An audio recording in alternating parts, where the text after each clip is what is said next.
ito, there's a recent story. I just did an event last night sa Makati. And it was an event for Rotary. And then usually yung mga tao doon, mga ano, yung mga 50 pataas. Ano tawag doon? Pansin nila, sabi ko, pansin nila na parang, oh, si Carlos. Parang gumagano agad, sabi ko. Tawag sa akin doon sa event, Kaloy. Hindi pangalan ko.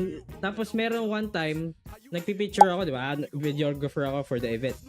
Tapos may tumawag sa akin, may tumapek sa akin na elderly guy na part ng event. Nakabarong kasi sila.